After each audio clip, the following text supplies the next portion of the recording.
Eagle, proud symbol of our country, keep on flying high up above, and together we will stand and we'll restore the land. Oh, eagle, keep on flying, eagle. Welcome in. Yes, it is. It's Listen to the Eagle, your live call-in radio show, hunting, fishing, God, family, country, and anything the legend Paul Ott wants to talk about. Bert Ott Carruth, I'm your host, live in the Reed's Metal Studio at the beautiful Farm Bureau building. Paul Ott is on the phone down at beautiful Lake Dixie Springs in the scenic Rivers region. What about it, Paul Ott? Well, it's Columbus Day down here, Bert. What about where you are? I guess it is here too. Now, when you said you knew when Columbus, the date he actually discovered America. That's right. Don't you be saying I was there, okay? Well, I'm sure you were. You probably greeted him.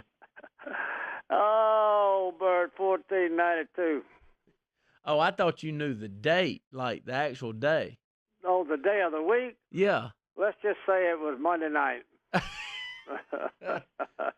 And I'm sure you were doing the radio show, Listen to the Eagle. Oh, yeah. I was waiting on him to come into St. Augustine, Florida, the oldest city in the United States, over 500 years old, Bert. No doubt about it. Well, I do know that Dr. Frank Sullivan will be calling in here shortly to share with us, Paul Ott, over a 200-inch non-typical deer is what he harvested this past week. Yeah, I know. Linda said the deer looked good, too. You're so bad. You are so bad, Paul. Yeah, I know. Well, here he is. We got him, the man, the myth, the legend, Woodie Cain. Woodie Cain. Woodie? Yeah. Man, I think you've got a story that's must be in line with Dr. Frank Sullivan's, because you were scheduled to be on Listen to the Eagle last week and tell us what happened. I was in a deer stand. Man, at the time I called, the deer started coming, so I couldn't talk, so I had to make a decision what to do. Well, I guess you chose wisely and got the deer, huh? I did not, but anyway, it was worth it. Well, look, I want you to share, if you don't mind, if you have time. I know you went on one of the coolest hunts you said you had ever been on, and I'd like for you to share that with us, please. Yeah, we were fortunate enough to go on a bear hunt. And, Bert, if you've never been on a bear hunt, you need to go. Well, tell me about yours. Where'd you go? What'd you do? And who all'd you go with? 1-800. We went with some friends of ours. We went in Arkansas. And I'm going to tell you, it was beautiful country up there. Did not want to come home. You could step out of the cabin, and you were looking in the mountains. Just fabulous. Well, now, Woody, in Arkansas, did you have to get by a tag, or tell me how that went? Yes, you have to buy your license and the tags up there, but it's worth it. You're up in the mountains up there, and the scenery, you just can't imagine. You know, you're sitting there in a stand one morning, you're on the side of a mountain, and you see the sun coming up over it, and you're starting to hear elk bugle in the mountains. I mean, you know you're in God's country. Were you fortunate enough to harvest a bear? Was not. A couple in the group we was with did. We were not able to harvest, but, you know, it wasn't about the kill. It was about the hunt. Oh, yeah, absolutely. You know, it was a father and son bear hunt, and time spent with my son. It didn't matter. I mean, we would have loved to have killed one, but, that wasn't the point. It was a father and son bear hunt, you know. No doubt about it, and there's nothing like that, is there? Amen, brother. Well, all right, one last thing before I let you go. I know I heard through the grapevine that you are not only Mississippi famous, you've surpassed Paul Ott now. You're world famous. You were on the Food Network. Travel Channel, yes, sir. Tell me about that. What in the world did you feed that man, and who was it? Andrew Zimmer. Andrew Zimmer. What'd you feed him? I fed him some buffalo. Some buffalo? You mean the fish or some real buffalo? the fish. What did he think? Man, he loved it. Did you fillet it? Yes, it was boneless. Did you cook it or did you give it to him sushi style? No, we cooked it. Man, sushi's baked. Oh, Woody, you crazy.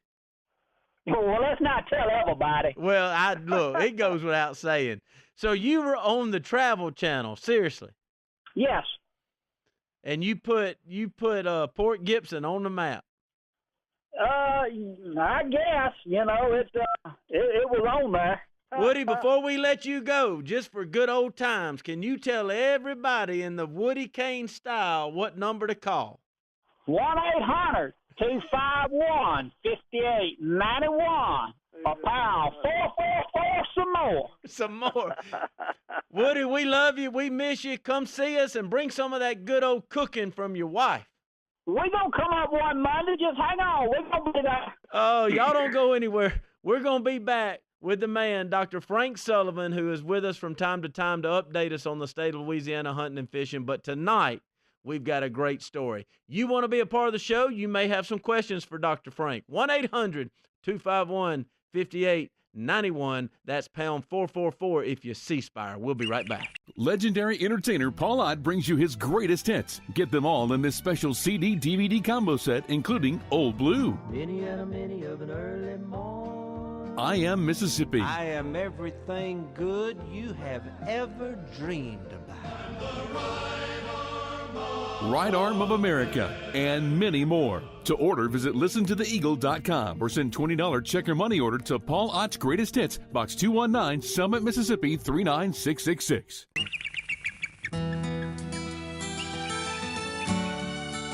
Welcome in. Listen to the Eagle. Thank you for making us a part of your day. This is your live call-in radio show on hunting, fishing, God, family, and country, and anything Paul Ott wants to talk about.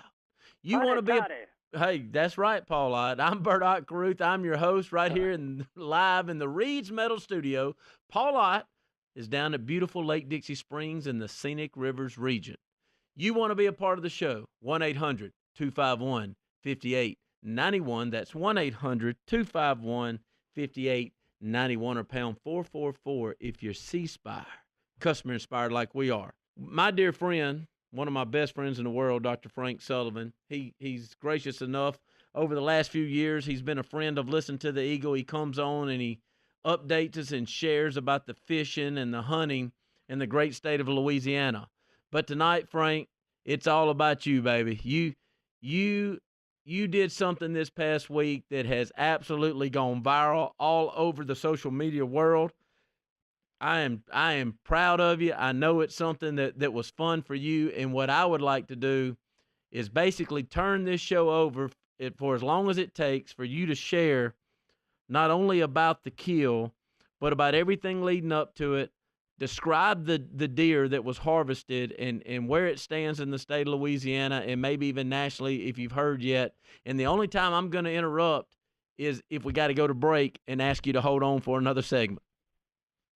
Well, I'd love to talk about it. I tell you, ever since I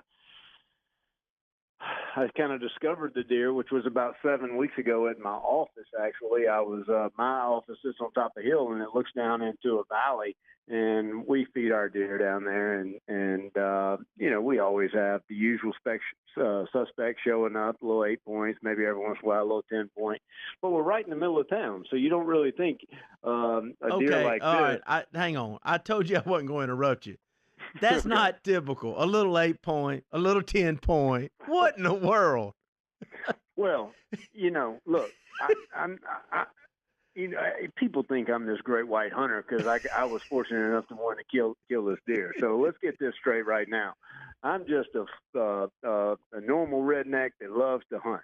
And if I see a good deer, you know, I can let a deer go here and there, but I love to hunt and I love to take good deer.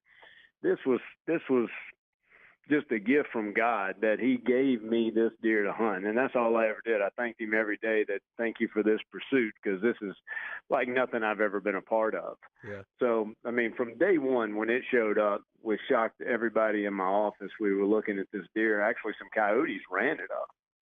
And he was sitting there panting, and from that point on, I have been in the mode to do everything I could do to harvest this animal. I knew it was a special animal. I knew it was an animal that was not an old deer. We had him pegged at 4 years old, and I still think he's 4 years old. I'll find out actually tomorrow. My taxidermist is taking the jawbone out. But with that being said, it's not really, I don't hunt behind my office. That's more for my patients to look at. But when this deer showed up, I definitely decided I was hunting behind my office. Okay. And I knew if I didn't get him, a car was going to get him, or another hunter was going to get him. Yeah. And, but that wasn't what I was worried about. From day one, I told my wife, I said, look, it's not about what I do right with this deer. It's not about all those right things. It's just making sure I don't do the wrong things. And the wrong things can be bumping the deer out of a small area, and you never get a chance to see him again because you pressured him too much. Mm-hmm. The wrong things could be not having the right setup for the wind and the light and things like that. The wrong thing can be not making a good shot, not picking the right arrows, not getting the right broadheads, wounding the animal. So that's what I couldn't live with. I could live with somebody else taking the deer. I could live with a car hitting the deer or something like that, but I just couldn't live with myself if I would have blown this opportunity, because what an opportunity, right? Right. Wow. So, and that's what I did for 6 or 7 weeks. So that's all I've done is my life has kind of revolved around what can I do to make myself a better hunter, and how can I tell you what I did. I have no sponsors. I have no allegiance with anybody. So I can kind of mention the products that I used, but I used a Browning camera that cost about $130, and I bought 7 of them. And I put them on video mode, and I put them everywhere around that property. I put them where he would cross the road. I put them everywhere. And I learned. So you went particularly to buy these cameras for this deer? Well, I talked to a patient. My patient, a guy by the name of Greg Voorhees, he said, hey, I knew how methodical he was. He only hunts public property, and he's a great hunter. He's a bow hunter. And he said, I'm going to tell you, these are the cameras that I use. And I said, look, I need new cameras. That's what I'm going to get. So I just took his word, and I went and got them. Why doesn't everybody have their cameras on video mode? Well, there's a couple of reasons why you might not want to use video mode. Number one, it eats up a lot of memory on your card, and it eats up your batteries. Okay? But the video mode, when you're looking at a still shot picture, you're just looking at a picture. It's you can't tell anything other than that, other than you can identify the deer you're looking at.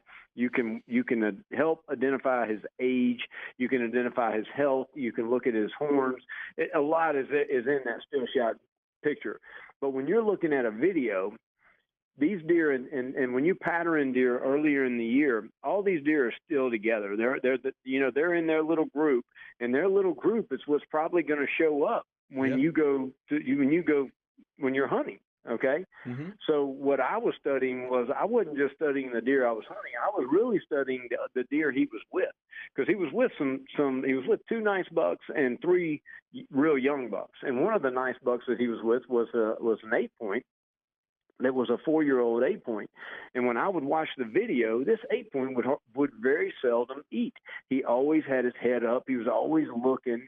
I nicknamed him Tattletale, because I knew he was going to be the one I was going to have to be worried about. He was going to be the one that's going to tattle on me and let everybody know I was there, right? Okay. And so the video mode gives you, depending on the projection of your camera, you can tell where they're coming from, where they're feeding in from, and you have different settings. And I had my setting on 20-second or either 30-second setting, where it would video for 20 or 30 seconds with only 30 seconds in between my delay. So, I was eating up. It takes a long time to go through these cards when you're studying them, but it's such valuable information to understand how your deer acts, how he eats, how relaxed he is. So let's go back to the hunt. So the day I go hunting, all right, I wasn't planning on hunting that evening, so I got on my stand late. And what I had done is I'd written down a list of rules that I was not going to break. And one of my rules was that I was not going to get on the stand after 3 o'clock because I didn't want to go in there and potentially bump any deer out. And I figured just ease down in there, get up in my stand. And so what if I had to sit there 2 or 3 hours before any action was going to start? I just wanted to get in there and let things settle down. Right. Okay. Another, I broke that first, Rule number one. Hey, Frank, you can't break them all unless you break rule number one. Well, I definitely, when I got, it was my third hunt, and I go in there, and I'd had a day in between my last hunt. That was one of my rules too, but I just wasn't going to hunt on that Thursday evening, but just too many things lined up that looked like I should go in there. So I went in there, got in there at 4 o'clock, bumped deer out. I get up in my stand. I'm a little frustrated with myself, sitting there, and all of a sudden some deer started moving. It was about 5:45, and they were coming in, from behind me, and the acorns have just started dropping. So, and yes, I had some feed out there.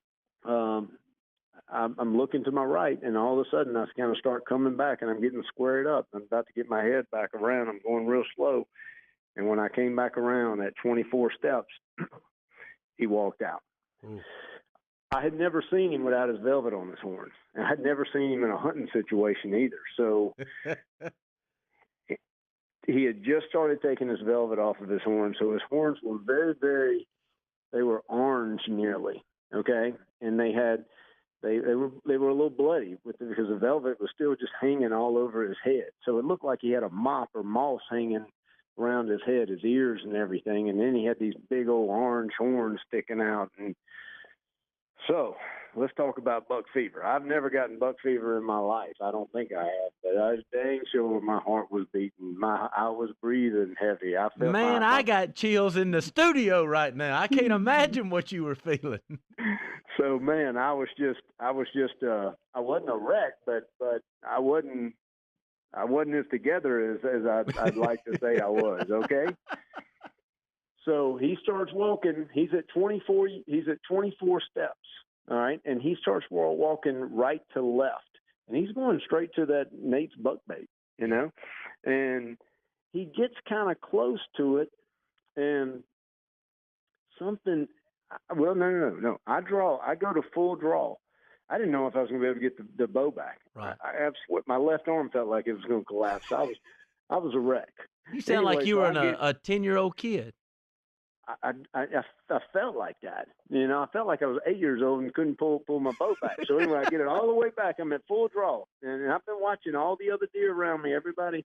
When I get to full draw, as soon as I get to full draw, he gets spooked. I need your bow to stay drawed all the way back, and everybody wait. Just give me a little bit. You want to be a part of the show, you got a question for Dr. Frank.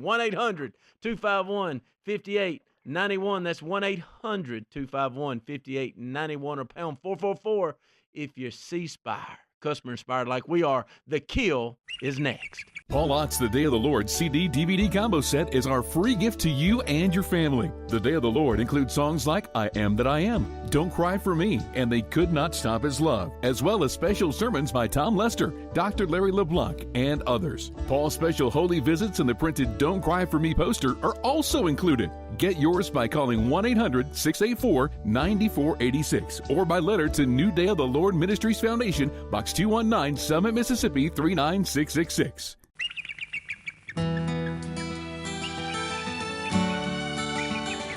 All right, I'm not wasting any time with all the stuff about welcome in, anything. All right, here we are. Bow's drawn back. Deer's 24 steps away. Continue. Okay, so he came in and gave me a great quartering shot. I drew back on him, finally got the bow all the way back. Everything's comfortable. I'm looking through my peep sight. I got him right there in my fiber optic, and something spooked him. It wasn't me, though. If it had been me, he would have taken off and he'd have been gone. So oh my God. he runs to the right. So when he runs to the right, I can't swing to the right because I have other deer around me. That's the problem when you're bow hunting. It's not the deer you're shooting; it's the other deer that are watching you in the tree, and nobody was watching me. I was hitting very well, but I just didn't want to draw any attention. So I'm looking with my eyes. I'm not even really looking at where he is right now. I'm just trying to see if I can undraw, if I can let my bow back down. Right.